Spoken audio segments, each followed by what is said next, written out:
บ้านใดมากินผัดผงกะหรี่คือบ้านยายวิแน่นอนวันนี้ตาเวททำผัดผงกะหรี่กุ้งปลาหมึกให้กินอีกแล้วพอดีอยู่ในตู้เย็นมีกุ้งปลาหมึกเหลืออยู่เหลือจากการทำโต๊ะจีนครั้งที่แล้วอีตาเวทเราเก็บไว้ใน2 ฟรีซเป็นอาทิตย์แล้วแหละนึกว่ามีน้อยเดียวที่ไหนได้เหลือตั้งหลายๆเลยวันนี้พี่ชายกับพี่สาวเพิ่นซื้อมากินข้าวนำเนาะอีตาเวทเราก็เลยเอ็ดผัดผงกะหรี่ให้กินแต่กับข้าวของเราก็มีหลายอย่างมีแกงส้มด้วยแกงส้มปลาที่เหลือมาจากทำโต๊ะจีนนั่นแหละพี่น้องเอ้ย ไม่เป็นไรเนาะนานๆกินทีหนึ่งอร่อยคือเก่าจ้าแล้วก็มีไข่เจียวของเด็กๆด้วยเอ็ดกับข้าวให้ผู้ใหญ่เสร็จเรียบร้อยแล้วก็ต้องเอ็ดกับข้าวให้เด็กน้อยนำผัดผงกะหรี่นี่เป็นเมนูที่กินบ่อยมากช่วงที่มีปูหน้าหลายๆท่านกับผัดผงกะหรี่บ่อยๆอยากบ่อยบ่อยซ้ำใดละลงคลิปผัดผงกะหรี่หลายจนแตกร้านอะโลผัดผงกะหรี่ทำเหมือนเดิมจ้าทุกคนออกหวานนิดๆเห็นว่าเอาไว้ในตู้เย็นเป็นอาทิตย์ก็งามอยู่ได้เนาะกุ้งปลาหมึกยังสดเหมือนเดิมเลยกุ้งผัดผงกะหรี่ตะเวทก็จะใส่ชูรสน้ำตาลซีอิ๊วขาวภูเขาทองซอสหอยนางรมแต่ที่สำคัญที่สุดก็คือต้องออกหวาน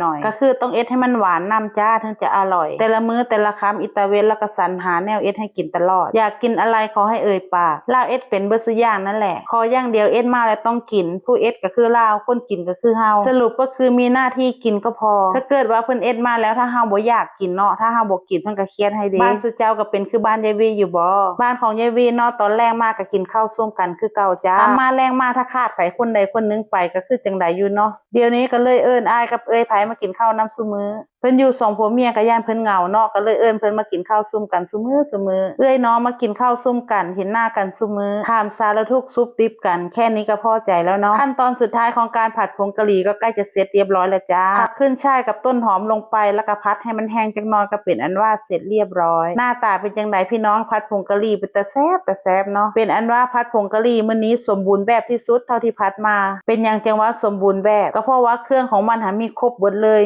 สุดเทือที่พัดมาบ่ขาดอันนึงก็ต้องขาดอันนึงไปที่ผ่านมาเนาะโดยเฉพาะผักตั้งซ่านี่แทบสิบ่ได้ใส่เลยแต่ว่าวันนี้ใส่หมดทุกอย่างสมบูรณ์แบบเลยจ้าเฮาก็สิตั้งไฟคั่วให้มันแห้งจักหน่อยก็ตักเสิร์ฟเลยว่าสิเอ็ดให้มันน้อยๆก็เต็มกระทะจูนพูนผัดผงกะหรี่เป็นอันว่าเสร็จเรียบร้อยแล้วตักใส่จานได้ตั้ง2 จานเลยอิตาเวนแล้วก็เอ็ดหลายครับกุ้งเน้นๆปลาหมึกเน้นๆเอ็ดปันอ้ายกินว่าอ้ายเพิ่นบ่ค่อยได้กินปานใดถ้าอาหารประเภทนี้ส่วนบ้านของยายวีให้กินบ่อยค่ะถ้าเป็นกุ้งบ้านของยายวีก็ไม่เท่าไหร่จ้าไม่ค่อยมีใครชอบกุ้งเท่าไหร่มื้อนี้อายมากินข้าวน้ำก็เลยคิดขึ้นได้ว่ามีกุ้งปลาหมึกอยู่ในตู้ก็เลยเอามาเอ็ดให้อายกินเพราะว่าถ้าเอาไว้ในตู้ก็บ่มีใครกินคือเก่าผัดผงกะหรี่หน้าตาสวยงามมากจ้าทุกคนมาเด้อจ้าทุกคนมากินข้าวน้ำกันคนกินก็บ่มีหลายเด้อจ้าทุกคนมีแค่3 คนแค่นี้แหละแต่ว่ากับข้าวผัดหลายจ้าทุกคนเบิ่งแต่ละจานผัดจานบักใหญ่เฮ็ดจังได๋สิกินเบิดล่ะบัดนี้กินยังกับภัตตาคารเลยนะยายปุ้งพุ่นน่ะเมนูวันนี้เรามีแกงส้มแป๊ะซะด้วยแกงส้มแป๊ะซะต้มใส่ตัวปลากินร้อนๆจ้าทุกคนแซ่บ